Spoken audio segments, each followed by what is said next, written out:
Ruinen, Wasserfälle, Tacos und viel mehr. Jetzt geht's los mit Teil 2. 3 Wochen lang reisen wir durch die Halbinsel Yucatan. Von Cancun bis Palenque. Alles nehmen wir mit. Während wir in Teil 1 unserer Reise die paradiesische Küste von Cancun bis Tulum abgefahren sind und dabei einige Cocktails geschlürft haben, geht es jetzt in den wilden Westen. Oder eher Nordwesten.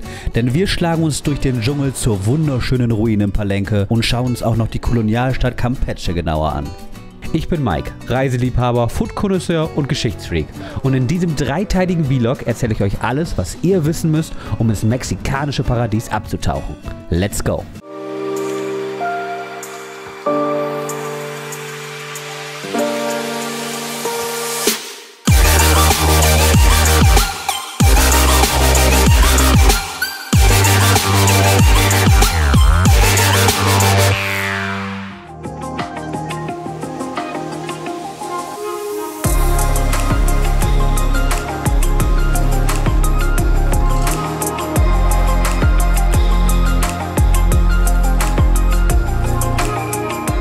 Alright, wir sind in Palenque nach 6 Stunden Fahrt angekommen. Die Fahrt war super ereignislos.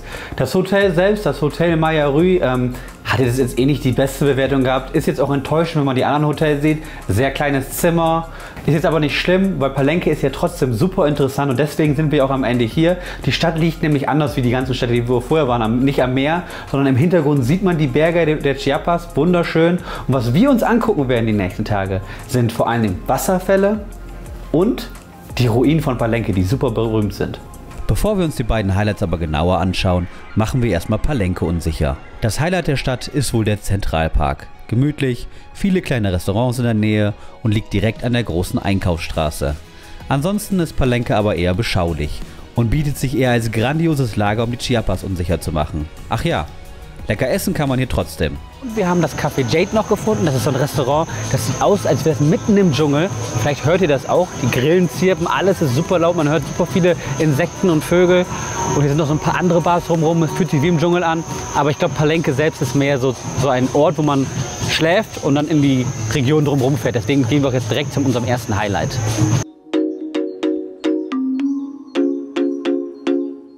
Wir sind heute früh aufgestanden, um die Ruinen von Palenque zu sehen. Gar nicht so leicht hier hinzukommen, weil man muss erst 80 pro Person zahlen, dann 90 pro Person zahlen. Also die Preise sind dermaßen gestiegen, aber an sich ist es mega lohnenswert. Man fährt so ein bisschen gefühlt in den Dschungel rein. Es fühlt sich so wie, als wenn man in dem Indiana Jones Film. Die Ruinen sind super bekannt. Sie waren von 200 vor Christus bis 800 nach Christus. Eine riesige Stadt, gehörten zu den größten Städten hier im Maya-Reich, bis sie dann von einer Partnerstadt bzw. von einer anderen Stadt zerstört wurde. Man fühlt sich wirklich, als wenn man in so einem alten Indiana Jones Film. Überall tauchen alte Pyramiden auf, mitten im Dschungel. Es sieht erst so aus, als wenn da nur so 2, 3 Gebäude, dann geht man um eine Ecke und mit einmal taucht die nächste Pyramide auf.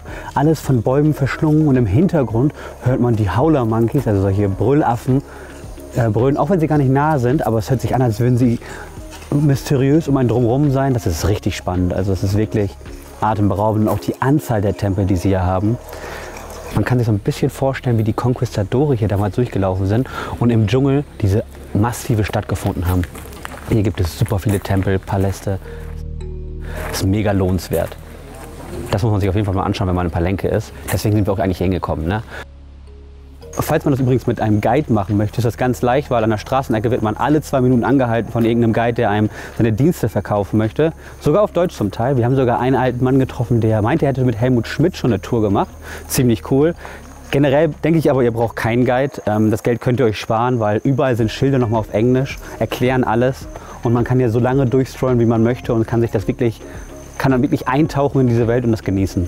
Wir gehen jetzt noch ein bisschen rum, schauen uns das an und dann gehen wir auch zum nächsten Highlight. Dabei fahren wir durch das Hinterland Palenques und gelangen an diesen verlassen wirkenden Ort. Mit einer alten Kirche, die Mittelalter-Vibes hat, Truthähnen auf der Straße und den Rebellen der Zapatistas um einen herum. Es lohnt sich aber, denn hier ist das zweite Highlight und wenn ihr es hört, es ist das Wasser, wie es fällt. Und zwar, weil Palenque ist ja auch bekannt für die Wasserfälle. Wir sind nicht zum Agua Azul oder Misolhar, die bekanntesten Wasserfälle gegangen, wo auch sehr viele Touri-Touren hinfahren und sehr viele Leute auch versuchen, einem Geld abzunehmen und es sehr teuer ist. Nein, wir sind nach den Kaskaden Roberto Barrios gefahren, relativ nah an Palenque dran, etwa 30 Kilometer, 3/4 Stunde Fahrt. Und man bezahlt nur 50 Pesos Und dann hat er dann diese atemberaubenden Kaskaden um einen rum mit jede Menge Pools und Momenten, wo man reinspringen kann, rutschen kann und Co. Das ist wirklich, man kann hier sich jede Menge Wasserfälle anschauen. Wir haben uns für den hier entschieden. Mein Highlight ist das. Das war es also Palenque. Wir machen jetzt weiter auf den Weg. Oder rein. Halt, stopp. Bevor es weitergeht, hier noch ein kleiner Geheimtipp. Vergesst die ganzen Edelrestaurants in Palenque, sondern geht zu Tropi Tacos mitten in der Innenstadt. Super leckere Tacos, geile Soße und wir haben für 6 Tacos con Queso, die sogar mit doppelt Taco-Boden waren, so viel Fleisch und Zulagen, dass man davon 6 pro Person machen konnte, also 12 insgesamt, eine Quesadilla und Guacamole, insgesamt 200 mit Trinkgeld bezahlt. Das ist einfach spottbillig. So, und jetzt geht's weiter nach Campeche.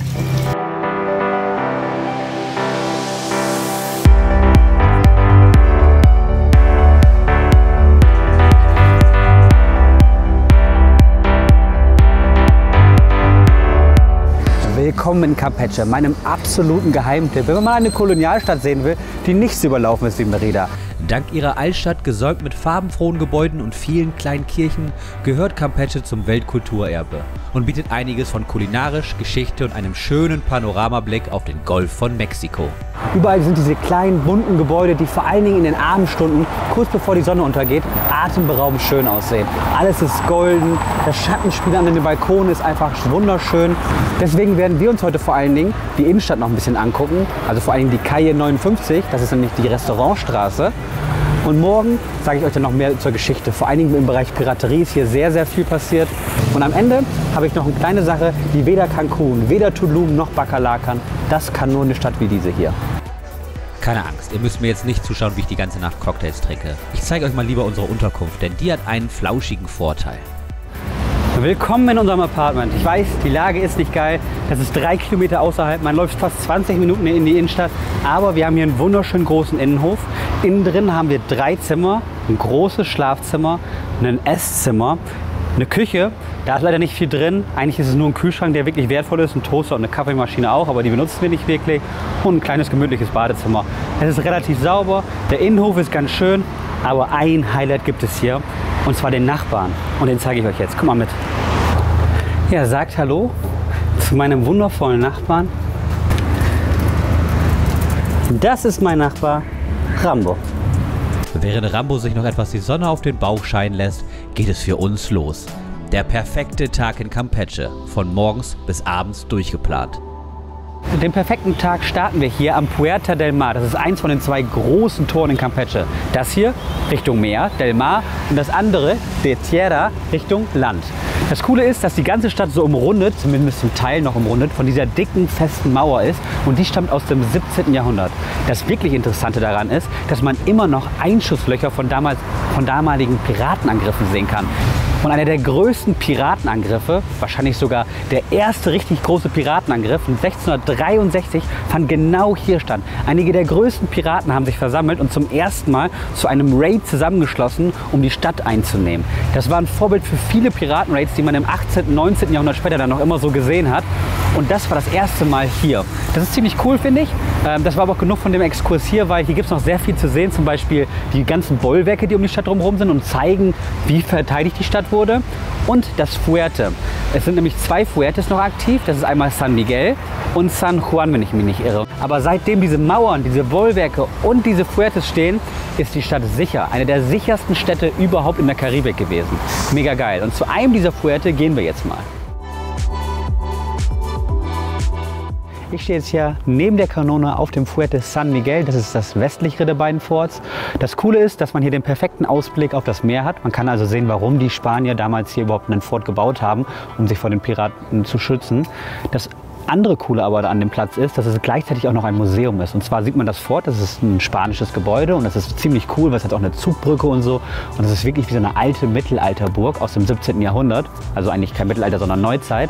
Aber innen drin ist auch ein Museum und es ist nicht nur irgendein Museum, sondern eines der bedeutendsten für die Maya-Geschichte. Für 60 Pesos kommt man hier rein, hat 8 Räume, in denen man sich umschauen kann und man erfährt hier alles von, was für Musik haben sie früher gehört oder mit was für Instrumenten haben sie gespielt, wie haben die Leute gelebt, logischerweise, was waren es für Herrscher, wie war die Zivilisation aufgebaut, sogar wie sie früher die Köpfe verbunden haben, damit die länger geworden sind, wie bei Indiana Jones in dem einen Film.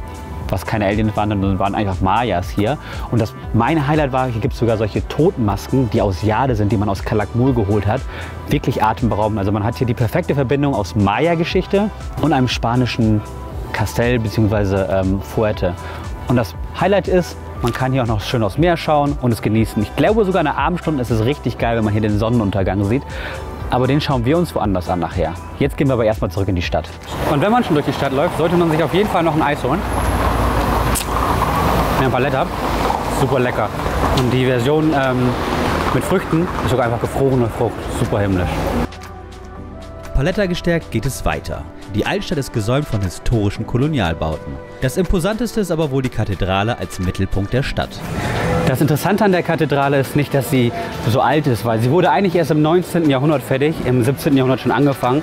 Aber sie steht genau da, wo im Jahr 1540 schon die erste Kirche auf yucatanischem Boden gebaut wurde. Man muss sich mal vorstellen, 1517 wurde ja erst das Land sozusagen entdeckt.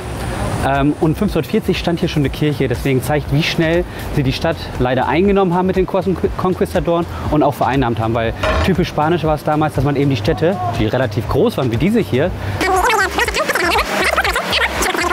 aber die Spanier haben halt typisch Conquistadores-Style die Städte eingenommen, zerstört und neu aufgebaut. Zeigt aber auch, wie schnell sie das gemacht haben, um das Land auch für sich einzunehmen. Jetzt aber genug von Geschichte. Wer sich kulinarisch austoben will, sollte definitiv den Markt besuchen. Jede große Stadt hat hier einen. Der von Campeche ist eng, verwinkelt und nicht von Touristen überlaufen. Lohnt sich also. Nun geht es zum wirklich besten Ausblick der Stadt. Das ist mein absolutes Highlight in Campeche, denn das kann keine andere Stadt. Direkt am Meer, Cancun, Tulum können das. Sonnenuntergang geht da aber nicht, weil die beiden Städte in Richtung Osten zeigen. Campeche ist die einzige Stadt, die direkt am Meer liegt und wo man den Sonnenuntergang genießen kann. Und den werde ich jetzt genießen. Und morgen geht es dann weiter in die Außenregion von Campeche. Mal schauen, was wir da so finden. Vielleicht noch ein paar Pyramiden oder sowas. Auf jeden Fall ein paar Highlights. Die Region um Campeche ist bekannt für ihren Reichtum an Maya-Ruinen. Aber auch altdeutsche Traditionen sind hier zu finden, wie in Hoppelchen. Denn die Region beheimatet auch viele der Mennoniten. Eine Bewegung ähnlich zu den Amish People in den USA. Wundert euch also nicht, wenn ihr Deutsch mit einmal an jeder Ecke hört. Ein kleiner Ausflug lohnt sich also. Aber dann sollte es auch weitergehen mit Maya-Kultur. Wir haben uns entschieden, nach Etzna zu gehen, weil hier ist es relativ ruhig. Man kann hier doch jede Menge sehen. Übrigens, was hier überall nochmal erklärt wird, die Mayas, es gab keine Aliens oder sowas, die Pyramiden gebaut haben. Das waren die Mayas selbst. Und jeder, der sowas sagt wie Aliens und Co., das ist so ein bisschen White Supremacy-Denken, weil dadurch wird versucht, den indigenen Bevölkerungen in anderen Regionen, die nicht Europa sind, abzusprechen, dass sie vielleicht schon cleverer waren als Europäer. Also sowas gar nicht erst versuchen, sondern appreciaten, wie geil es hier ist. Die Ruinen selbst sind wunderschön erhalten und bei einem Preis von 60 Pesos echt billig zu besuchen. Besonders die große Akropolis mit ihrem riesigen Platz und den Tempeln rundherum ist mehr als sehenswert. Das Besondere ist vor allem, hier verirren sich nicht viele Touristen hin und deswegen ist es super leer und man hat den ganzen Platz gefühlt für sich selbst. Der perfekte Endpunkt also. Geile Aussicht, oder? Das war's auch schon mit Teil 2. Mike erklärt euch jetzt, was bei Teil 3 passiert. Und ich gehe in der Zwischenzeit Palettas essen. Ja, Mann! Die Abkühlung hat er sich verdient. In Teil 3 geht es dann zur letzten Etappe.